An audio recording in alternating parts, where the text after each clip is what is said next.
Hakim mengabulkan eksepsi Fauzia Tiasuma atau Dr. Tifa. Untuk membahasnya, sudah bergabung bersama kami kuasa hukum Dr. Tifa, Refli Harun, dan kuasa hukum Presiden ke-7 RI Joko Widodo, Rifai Kusumanegara. Selamat siang, Bapak-Bapak. Selamat siang, Bung Refli dan juga Bung Rifai.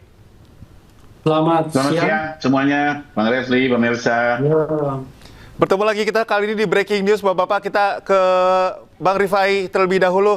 Bang, ini eksepsi Dr. Tifa akhirnya diterima. Dan Dr. Tifa pun tadi sudah menyampaikan bahwa akan terus melakukan perjuangan dalam mengungkap kasus ini. Strategi langkah hukum apa yang sudah disiapkan oleh Anda? Ya, pertama kami mengapresiasi putusan SELA dari PN Jakarta Timur yang menyatakan dakwaan batal demi hukum dengan pertimbangan bahwa terjadinya penggunaan delik yang sama, tapi menggunakan KUHP lama maupun KUHP baru, sehingga dikesankan terjadi ambiguitas. Menurut saya ini sesuatu yang baik ya, sebagai bentuk koreksi agar dakwaan dapat kembali disempurnakan. Karena nanti kan setelah ini diperbaiki, diajukan kembali ke sidang, tentunya justru dakwaan akan lebih sempurna untuk menjadi acuan persidangan berikutnya. Jadi buat saya ini sesuatu yang baik saja sebagai check and balances ya. Dan inilah proses hukum yang dinamis, yang baik. Jadi menurut saya ini sesuatu yang baik. Tinggal kita tunggu berapa lama jaksa akan segera memperbaiki itu dan mengajukannya kembali ke persidangan.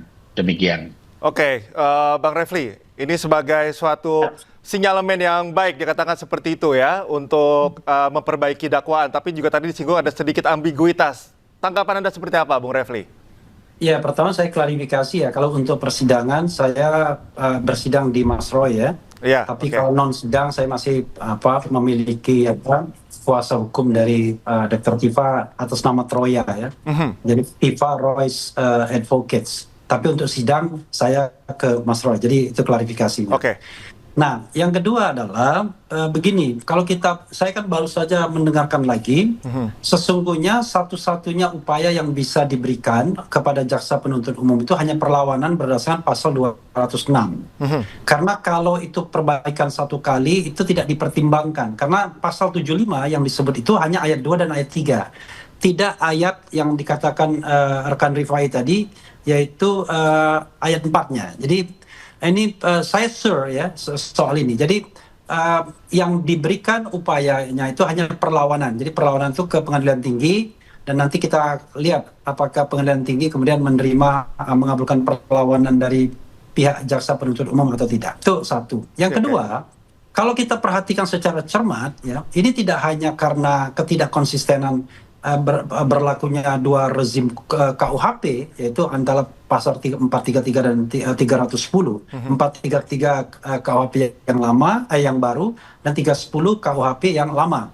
Tidak hanya begitu, yang dikatakan oleh hakim dalam pertimbangannya itu dia bicara tentang terpenuhinya unsur-unsur untuk kemudian sebuah tindak pidana dan kemudian menggunakan pasal apa. Dia mengatakan begini, bahwa yang namanya tindak pidana itu bisa saja kemudian menggunakan pasal apapun, ya, beberapa pasal dikombinasikan dan kemudian tergantung pada jaksa untuk menggunakan pasal apa. Tetapi one thing for sure harus jelas dalam membuat dakwaan itu.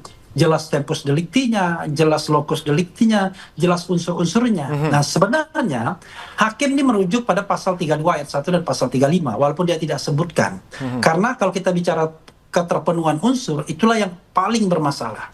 Jadi satu yang kami pahami adalah terhadap dakwaan ini tidak bisa lagi diperbaiki karena sudah dinyatakan batal demi hukum dan tidak diberikan kesempatan oleh hakim dalam amar putusannya untuk menggunakan mekanisme pasal 75 ayat 4 KUHP, tetapi yang diberikan adalah mekanisme pasal 206 KUHP, yaitu perlawanan. Jadi kita tunggu saja nanti apakah kemudian jaksa penuntut umum akan melakukan perlawanan atau tidak. Kalau saya sih, kami berharapnya tidak melakukan perlawanan, sehingga case close untuk Dr. Tifa begitu. Oke. Bang Rifai, bagaimana kalau untuk dakwaan ini yang tadi disampaikan oleh Bung Refli, kalau Anda mendengarkan, apakah memang akan menyempurnakan dakwaan, apakah nanti akan dibuatkan dakwaan baru untuk kasus ini? Oke, jadi ini perlu saya luruskan dulu ya. Jadi pertimbangan hakim ini murni hanya mempersoalkan penggunaan pasal yang sama, ya delik yang sama di KUHP lama dan KUHP baru. Saya langsung aja buka. Yang persoalkan itu pasal 310 yang ada di KUHP lama digunakan dengan 433 KUHP baru. Memang ini kan seharusnya memilih sesuai asas lex favoreo. Di antara dua pasal ini mana yang menguntungkan terdakwa, maka itu yang digunakan. Tidak bisa digunakan keduanya. Jadi itu dipersoalkan. Ini nggak ada kaitannya dengan apalagi undang-undang ITE yang disebutkan. Ini jauh sekali ya. Sama-sama kita simak putusan pengadilan sama sekali tidak menyentuh itu. Hanya soal pemilihan antara pasal 310 KUHP lama atau pasal 433 KUHP baru. Nah, dalam konteks seperti ini, jaksa ada dua pilihan. Pertama, dia langsung menjalankan perbaikan dan mengajukannya kembali. Dan ini sudah pengetahuan umum lah. Semua orang yang berlitigasi memahami ini. Atau kedua, jaksa mengajukan banding ke pengadilan tinggi. Memang itu juga satu pilihan ya. Tapi kalau kami lihat sih dari persoalan yang ada, ya saya kembalikan. Tetap ini silakan jaksa yang mengambil keputusan dan mereka pun juga independen mewakili negara. Tapi kalau saya melihat karena yang dipersoalkan hanya soal pelurusan pasal dan bicara juga waktu yang akan lebih efisien, tentunya kita harapkan jaksa akan mengambil langkah untuk memperbaiki dengan tetap menghormati ya. Nantinya jaksa akan mengambil langkah apakah tetap mau banding ke pengadilan tinggi, ya itu juga sebuah hak yang bisa dilakukan. Tapi kalau kami dari segi korban mengharapkan seperti itu, kenapa? Karena kembali lagi jaksa pun dalam menjalankan perkara ini juga perlu mempertimbangkan kepentingan korban, baik dalam hal ini untuk memperjelas soal keaslian ijazah, termasuk juga untuk bisa memulihkan nama baik korban. Jadi jaksa juga sebaiknya melihat kepentingan semua pihak. Jadi kembali lagi, menurut saya soal yang menjadi dasar dinyatakannya dakwaan Bartolomé Gumul hari ini adalah persoalan yang sederhana sekali dan tidak ada kaitannya dengan Undang-Undang ITE dan ini bisa kita simak bersama di dalam putusan tadi. Demikian. Oke, Bang Refli, Anda dari awal sudah mengkritik keras ya terkait dengan penangkapan Dr. Tifa. Memang Anda sudah melihat kejanggalan ini dari awal sehingga ini adalah hasil yang mungkin sudah bisa diprediksi. Ya, sebelum menjawab itu saya mengatakan two lawyers will have different opinions, maybe more than 10 opinions. Yep. Jadi kalau tadi rekan Rifai mengatakan bahwa tersedia dua option, saya mengatakan option pasal 75 ayat 4 itu sudah tertutup karena tidak diberikan oleh hakim. Dan hakim tidak mengutip pasal 75 ayat 4. Tapi yang dia kutip adalah pasal 75 ayat 2 dan ayat 3. Okay. Itu satu ya. Jadi kita hargai perbedaan pendapat ini. Yang kedua adalah option yang diberikan ada the only option itu hanyalah perlawanan yang disediakan oleh pasal 206. Yang ketiga, jelas tadi walaupun tidak menyebutkan pasal 32 ayat 1 dan pasal 35, tetapi hakim itu bercerita mengenai bahwa yang namanya dakwaan itu ya, uraiannya harus cermat, jelas, lengkap mengenai tindak pidana yang didakwakan dengan menyebutkan waktu dan tempat tindak pidana dilakukan. Oke. Jadi, dia mau menceritakan bahwa kalau membuat dakwaan itu harus jelas peristiwanya apa, lokusnya apa, tempusnya apa, dan itu sebenarnya tidak hanya terkait pada pasal 310 dan 433. Karena kalau kita bicara tentang 433 dan 310, itu kan hanya soal perbedaan dua rezim. Tetapi kalau kita bicara mengenai unsur-unsur dan lain sebagainya, yang paling bermasalah itu justru Undang-Undang ITE-nya. Makanya kami katakan, kalau membaca dakwaan, ya kami satu kesatuan. Tidak bisa kemudian baca dakwaan hanya mengambil seolah-olah hanya penggunaan dua rezim yang berbeda. Enggak. Karena hakim jelas-jelas mengatakan bahwa membuat surat dakwaan itu ya, Anda boleh memilih banyak pasal, tetapi peristiwanya harus cermat, harus jelas, harus tempus delicti-nya di mana, locus delicti-nya di mana, peristiwanya apa dan lain sebagainya. Tidak boleh sembarangan.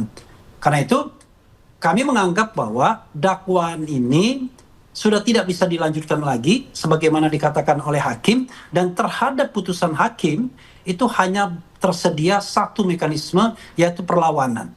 Untuk itu saya mengatakan trust me. Itulah putusan yang kemudian dikatakan oleh hakim. Perkara kemudian pasal 75 ayat 4 memberikan kesempatan untuk memperbaiki, tapi saya mengatakan hakim tidak memberikan kesempatan tersebut. Hakim tidak menyebutkan option itu, yang option yang dia sebutkan hanyalah perlawanan dan itu cetowelo-welo. Oke, baik. Bang Bang Rifai, apakah memang dakwaannya memang tidak sejelas itu mana kepala mana ekor misalnya, atau memang ini hal yang memang sudah harus diperbaiki ke depannya dan sudah mungkin dianalisis sebelumnya? Kalau kita bicara tadi kritik dari Bang Refli, kok sepertinya memang dinilai ini tidak jelas begitu dakwaannya?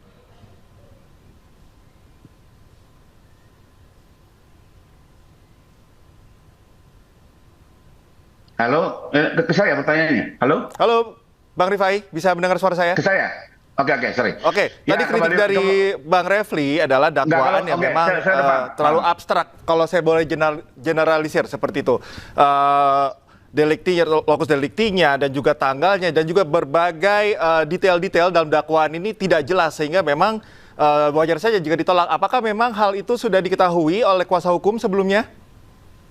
Enggak, yang disampaikan Bang Refli ini pengetahuan umum dan tidak pernah ada dalam putusan tadi. Mari kita simak saja lah langsung putusannya. Saya kan dengan beliau tadi sama-sama di ruang sidang mendengarkan langsung, bahkan saya mencatat di handphone ya. Jadi hakim itu menjelaskan secara umum bahwa dakwaan itu memang sebentar Bang Refli, harus ada tempus, lokus, itu hal biasa, itu hal umum. Tapi kalau kita betul perhatikan, yang jadi persoalan hakim hanya jelas tadi penggunaan pasal 310 dan pasal 433 diatur dalam sebuah dakwaan alternatif. Itu memang dengan menghargai juga pekerjaan yang sudah dilakukan jaksa, memang itu sesuatu yang bisa menimbulkan ambiguitas dan memang itu tinggal diperbaiki saja. Sebenarnya kalau mau simpel gitu ya, dirubah saja pasalnya, perbaiki, besok daftarkan lagi, nggak ada masalah gitu. Tapi ya kembali lagi kalau ini ditafsirkan secara berlebihan, ya itu silakan aja. Mari kita lihat juga, dan perlu dicatat ya, kepentingan korban juga harus juga diperhatikan.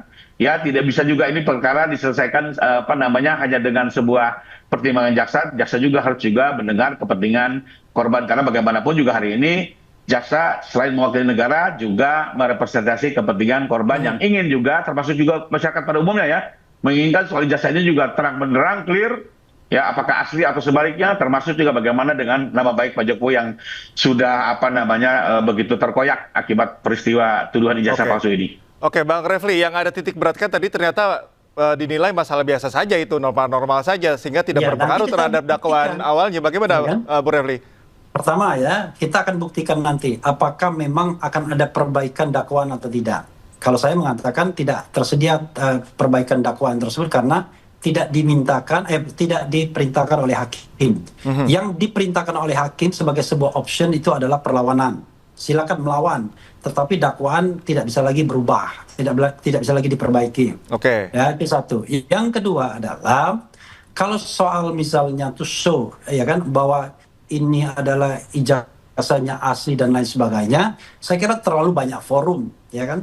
Roy Suryo sudah mengajarkan kepada kita, ya, Hakim Arsul Sani sudah mengajarkan kepada kita bagaimana to convince people mengenai keaslian ijazah. Gampang, bahwa tunjukkan, selesai. Memang masih ada pro dan kontra, tetapi pro dan kontra itu segera hilang dan menepi ketika kemudian kita dengan yakin, dengan confident menunjukkan ijazah kita. Nah, Pak Jokowi ini kan tidak pernah melakukan itu. Kalau kemudian bicara tentang forum bagaimana menunjukkan itu, tenang rekan Rifai, itu sudah akan ada gugatan baru lagi ya di Solo tadi Pak Taufik mengatakan, dan bahkan ada pelaporan ke Barreskrim Mabes Polri dari tim pemburu ijazah palsu. Nah, di situ Pak Jokowi ya, tanpa kemudian kita mengabaikan azas praduga tak bersalah ya, presumption of innocence, bisa menunjukkan bahwa ijazahnya memang asli, ijazahnya memang bukan palsu. Tetapi untuk kasus Roy Suryo dan Dr. Tifa, kita sudah lihat arahnya tidak pada pembuktian ijazah palsu, tapi arahnya pada penghukuman. Bahkan kita bicara kriminalisasi terhadap Roy Suryo dan Dr. Tifa. Karena itu kita melawan from the beginning begitu, agar kriminalisasi tidak terjadi. Baik. Bung Refli dan juga Bung Rifai, tahan dulu, jangan kemana-mana, kita akan lanjutkan perbincangan nanti. Dan pemirsa, breaking news masih akan kembali. Usai jeda, tetaplah bersama kami.